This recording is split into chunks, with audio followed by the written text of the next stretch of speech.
किसान साथियों, हम बात कर रहे हैं जो सेव के पौधे हैं, जो कश्मीर में सेव के पौधे लगे हुए हैं, या जो रोग है वो कश्मीर हो या गर्म क्षेत्र हो, सब में एक समान ही आते हैं। गर्म क्षेत्रों में जो रोग हैं सेव के, वो यहाँ के मुकाबले कम आते हैं, क्योंकि यहाँ पर बरसात थोड़ी ज़्यादा होती है, बर्फीला क्षेत्र है, तो कंटिन्यू नमी बनी रहती है, उसकी वजह से फंगस जनित रोग ज़्यादा होते हैं। तो हम किसान से जानते हैं कि ये कौन सी वैरायटी है, कितने साल का पौधा है और इसका शुरू से आखिरी तक क्या क्या काम होता है। मेरा नाम आदिल है, तो मैं कुलगाम डिस्ट्रिक्ट का रहने वाला हूँ।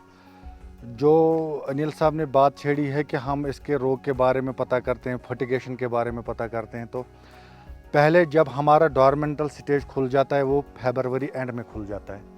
फरवरी एंड में हम इधर इसके नीचे खाद डाल देते हैं, फिर इसको कुदाली से खोद के ऐसा करते हैं जैसे इस पेड़ में किया हुआ है। तो इसके बाद इसका डोरमेंटल स्टेज उसके बाद 10 दिन बाद खुल जाता है।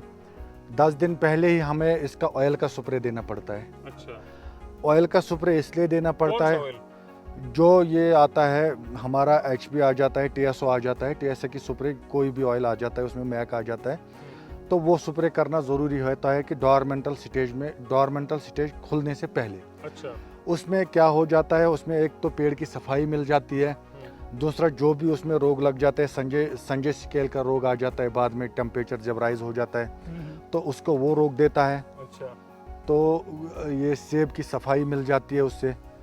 तो पहले वाला वो काम करना पड़ता है।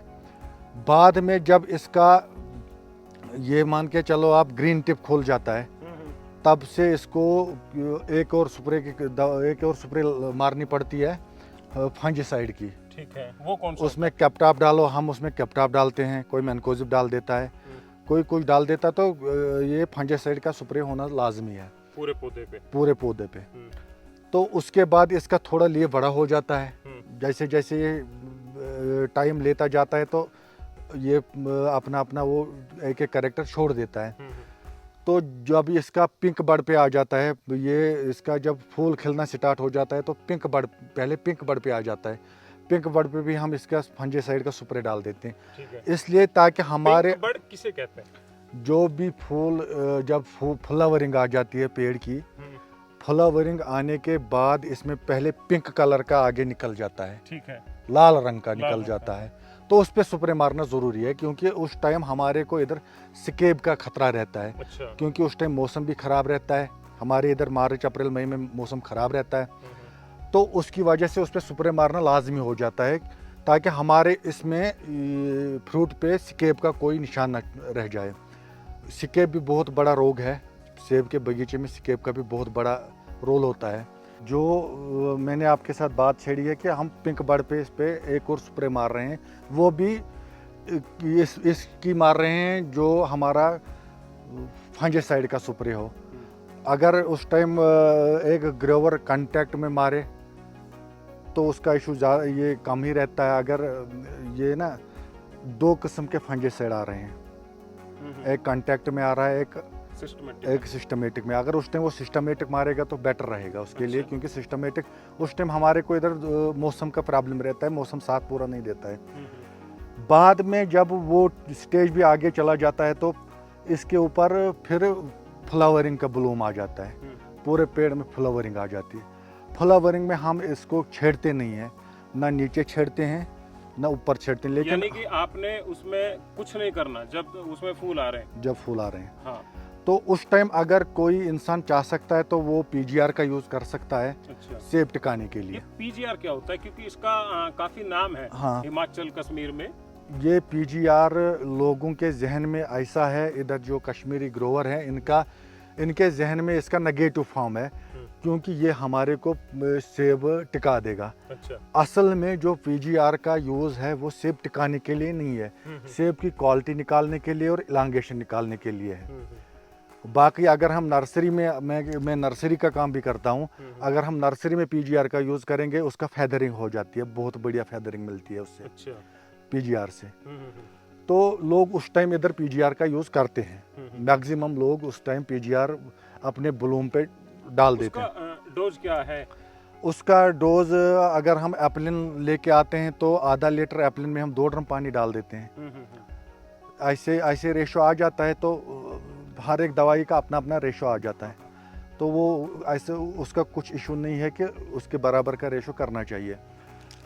जो हमारे इधर फ्लावरिंग जब आ जाती है, पेटल फॉल पे आ जाती है, तो मैं अपने बगीचे में तब पीजीआर यूज़ करता हूँ। फ्लावरिंग पे मैं नहीं करता हूँ, पेटल फॉल पे मेरे को बहुत अच्छा रिजल्ट मिल जाता है, एलांगेशन भी मिल जाती है, सफाई भी मिल जाती है सेब के ऊपर की। तो इसके ऊपर फिर एक ये सिकेब आने का उस टाइम भी सिकेब आने का खतरा रहता है। इसका पेटल फॉल आ जाता है, फ्लावरिंग जब पेटल फॉल पे आ जाती है तो तब भी एक फार्मर को स्केब का ही खतरा रहता है, तब तक भी स्केब ही उसके साथ। स्केब का लक्षण क्या है, वो कैसे पहचान? पहले स्केब आ जाती है पत्ते के ऊपर, ठीक है। पत्ते के ऊपर आपको काला जैसा एक पर्क दिखेगा। वो डॉट डॉट दिखता है या किनारे से? नहीं, बिल्कुल जैसे कोई पाउडर काली इसमें अच्छा। डल चुकी है। अगर हम उसको ऐसे करके इधर अपने इस पे भी देख सकते हैं। अच्छा। जब वो पत्ते पे आ जाती है, बाद में वो फ्रूट पे आ सकती है। अगर उसका जल्दी से दवाई नहीं छेड़ेंगे तो वो फ्रूट पे अटैक कर सकता है। अच्छा। जब वो एक बार फ्रूट पे लग गया, तब वो कोई दवाई नहीं है जो उसको उठा सके। और फ्रूट पे क्या लक्षण है? फ्रूट पे भी वो बिल्कुल आपको इधर में दिखा नहीं सकता क्योंकि मेरे बगीचे में है नहीं। अच्छा। तो मैं आपको वो दिखा देता। काले जैसे धब्बे आएंगे सेब के ऊपर, बिल्कुल खराब, उधर ग्रोथ भी कम हो जाएगी उस सेब की जिसपे स्केब लगा। वो बहुत बड़ा रोग है वो सेब के बारे में, उसका बहुत अहम रोल है स्केब का। इसके बाद? हाँ, इसके बाद वो स्टेज आ जाता है। फिर हमारे इधर वालनट स्टेज पे भी लोग स्प्रे करते हैं, यही फंजीसाइड की। अच्छा। जब टाइम चला जाता है तो एक स्टेज आ जाता है हमें, जब हमारे को इधर ओप में जहाँ ग्रोथ मिल रही है वहाँ पे इंसेक्टिसाइड का वो आ जाता है। अनिल भाई, हम सेब के बारे में बात कर रहे थे तो इसमें रोग के भी बारे में हम बात कर रहे थे। वालनट स्टेज पे भी अगर हम जो किसान साथियों अखरोट का साइज यानी कि जो बेर का साइज होता है इतना बड़ा, तब उस पे जो हम स्प्रे करते हैं उसके बाद स्प्रे करते हैं। स्प्रे का ऐसे मान के चलो अनिल भाई, 10 दिन के बाद अगर स्प्रे हमने आज की है, परसों इसके ऊपर बारिश आ गई तो स्प्रे का जो असर है वो खत्म रहता है। अच्छा। तो तब एक ग्रोवर को जल्दी जल्दी सोचना चाहिए कि मेरे को स्प्रे करनी है फंजीसाइड की। ठीक है। तो जब इसका वालनट स्टेज आ सकते हैं तो उस टाइम भी हम अपने पीजीआर का यूज़ कर सकते हैं, क्योंकि क्वालिटी बनाने के लिए, इलांगेशन देने के लिए। हमारे इधर फ्रूट में इलांगेशन बहुत है, ये देखिए आप। तो क्योंकि इस पर मैंने एक ही बार किया है, पेटल फॉल पे पीजीआर का यूज़ किया है।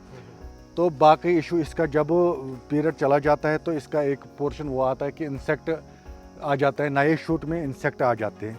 अच्छा। तो उस टाइम हम इंसेक्टिसाइड का भी यूज़ कर सकते हैं, उसका इशू नहीं है कि वो हम कर सकते हैं। लेकिन अगर टेम्परेचर ज़्यादा रहा तब सुबह शाम कर सकते हैं। अच्छा। तब दिन को नहीं कर सकते हम वो जो इंसेक्ट वाला दवाई होता है। तो बाद में एक बहुत बड़ा इशू जो आ जाता है हमारे इधर, जब जुलाई का ये पीरियड होता है, जून से जुलाई का जो पीरियड होता है हमारा, उसमें हमारे को एक बहुत बड़ा रोग आ जाता है। वो एक ग्रोवर को ये पता नहीं चलता है कि मेरे बगीचे में कैसे घुसा है। अच्छा। वो है, उसका नाम अल्ट्रानेरिया है। अच्छा। जो आपको रेड दाग दिखेंगे अपने इस लीफ पे, ये जो मैं दिखा देता हूँ, ये लक्षण आपको पहले नजर आ जाएंगे। अच्छा। इसके लिए भी हमारे को स्प्रे हम इसके लिए भी दे रहे हैं, लेकिन अगर वे ज़्यादा तेज चला तब बहुत बड़ा रोग है ये जो अल्ट्रानेरिया का है। क्योंकि अल्ट्रानेरिया वो बीमारी है, ये एक पौधे को अपना ये सारा पत्ता गिरा देता है। अच्छा। तो पौधा नंगा हो जाता है। हाँ। अगर पूरा लीफ गिर जाएंगे तो इसका जो स्टेज है वो फ्लावरिंग पे आ जाएगा। क्योंकि उस टाइम ये सेब के पौधे ने काम किया होता है कि बड़ बनाने का। अच्छा। इसका फ्लावरिंग हो जाएगा तो उससे एक ग्रोवर के 2 साल लॉस हो जाएंगे। एक जिस साल वो आएगा, हाँ। एक वो साल भी चला जाता है और 2 नेक्स्ट ईयर वाला साल होता है वो भी उससे चला जाता है। क्यों, वो रोग उसमें रहता है फिर? नहीं, रोग नहीं रहता है। जो उसकी फ्लावरिंग आनी थी डॉर्मेंटल में, वो आ जाती है इसी सीजन में। अच्छा। दोबारा उठा लेता है उसको जब इसका पूरा लीफ साफ हो जाता है। तो हमारे इधर भी चला हुआ था, थोड़ा वेव आया था, हमने स्प्रे का खास ख्याल रखा, तब भी 20-30% तो घुस गया वो हमारे बगीचे में। अच्छा। हाँ जी। तो लास्ट इसका क्या कहते हैं, एक और था। हाँ। इसके बाद फिर क्या होता है? इसके बाद हमारे को हल्का सा कोई स्प्रे मारनी पड़ती है एंड में, ताकि हमारे सेब के सफाई आ सके, क्वालिटी बन सके। वो कौन सा? वो हमारे इधर कैल्शियम क्लोराइड से भी आ जाता है, कैल्शियम बोरान से भी आ जाता है। अच्छा, तो कैल्शियम डालने की ज़रूरत आ जाती है कि अगर कैल्शियम की कितनी स्प्रे होती है? हमारे इधर अगर देखा जाएगा तो माइक्रो न्यूट्रिएंट हमारे इधर आ जाता है, कैल्शियम बोरान आ जाता है। मार्केट में बहुत से ऐसे कुछ मिल रहे हैं जिनसे हमारे सेब के साइज बढ़ सकता है। अच्छा, माइक्रो न्यूट्रिएंट का जो मिक्स हाँ, जो हमारा सेब के बढ़ने के चांसेस आ जाते हैं वो वालनट स्टेज तक ही दे सकता है। अगर एक ग्रोवर अपने हिसाब से देखेगा कि मेरे बगीचे में प्रोडक्शन ज़्यादा है, मैं इसको साइज़ बनाना चाहता हूँ, एक शेप देना चाहता हूँ, तो वो वालनट स्टेज तक ही वो कर सकता है, क्योंकि उस टाइम तक सेल ग्रोथ चलती, इस जो हमारे पास फ्रूट आता है सेल ग्रोथ चलती है, वो सेल ग्रोथ पे ज़्यादा काम करता है। अच्छा, बाद में वो सेल ग्रोथ इसको ख़त्म हो जाती है, फिर वो काम करता है लेकिन उतना काम नहीं करता है जब यानी कि पहले ही करना चाहिए। जो लास्ट में आता है, लास्ट में हम इसकी सफाई, यानी कि वो शायद मई तक है। हाँ जी, मई या जून, 21 जून तक कर सकता है। 21 जून तक तो वालनट स्टेज ही आ जाता है, तो उसमें कर सकता है। बाद में जब एंड चलता है फ्रूट का, तो इसका शाइनिंग वाइनिंग के लिए हम ये लोग क्या करते हैं कि अपने कलर लाने के लिए इस पे स्प्रे मारते हैं, लेकिन हम नहीं मारते। हमने इसके नीचे फर्टिगेशन किया करते हैं पोटेशियम की, तो वो कलर आने में एक पेड़ को मदद देता है, साइज और कलर। हाँ जी, साइज़ और कलर देने में उसको मदद देता है। हम उसका यूज़ नहीं करते हैं क्योंकि उसका यूज़ करना थोड़ा ठीक नहीं है। सेब आ जाता है, उससे पक जाता है जितना सेब समय से पहले। हाँ, जो सेब का असली ये अपना स्टेज आ जाता है तो ये कलर छोड़ता है, तो जल्दबाजी करने के कोई वो नहीं होता है। दूसरा ये है कि आप इसमें जो जमीन में खाद दे रहे हो, आपने उसको फरवरी के लगभग दे साल में हम 3 बार इसमें खाद देते हैं। कब? एक जब डोरमेंटल खुल जाता है एक पेड़ का, तो उससे 10 दिन पहले। हाँ, यानी कि फरवरी हाँ स्टार्टिंग में। फरवरी स्टार्ट, जब इसका पेटल फॉल हो जाता है, फ्लावरिंग गिर जाती है, तब भी एक बार देना पड़ता है। फ्रूट बनता है तो तब भी एक बार देनी पड़ती है। और जब हमारा इसमें डोरमेंटल स्टार्ट हो जाएगा आने के लिए, हार्वेस्ट के बाद, अच्छा, जब इसके प्रूनिंग हो जाएगी, तब भी हम एक बार इसको, यानी कि ये प्रूनिंग होगी नवंबर में। हाँ जी, नवंबर में भी हम इसको एक बार फर्टिगेशन देते हैं। अच्छा, हाँ जी। सबसे मेन कौन सा फर्टिगेशन है इसके अंदर? या अगर हम इसकी बात करें तो मेरे ख्याल में तीनों के तीनों ही मेन है। अच्छा, हाँ जी, तीनों की तीनों मेन है। तो किसान साथियों, आपने जाना इसके रोग है, फर्टिगेशन है, क्योंकि जो पौधे में जो खाद दिया जाता है वो उसकी उम्र के अनुसार है। हाँ जी, उम्र के अनुसार। हाँ, उसका ये इसकी उम्र कितनी है? जो सीडलिंग के पौधे हैं, इसकी उम्र कितनी? हमारे पास हमने इसका कोई ये नहीं किया है कि हमारे दादाजी ने पेड़ लगाए हुए हैं। वो मेरे ख्याल में दादाजी के हिसाब से वो 70-80 साल के पेड़ हैं जो हमारे को फ्रूटिंग दे रहे हैं। हाँ जी, हाँ, यानी कि 70-80 साल आराम से चलता है। आराम से चलता है, क्योंकि हमने नहीं लगाए हैं वो। हमने ये पेड़ लगाए हैं जो 20 साल के हैं या 15 साल के हैं, 25 साल के हैं, वो हमारे थ्रू लगे हुए हैं।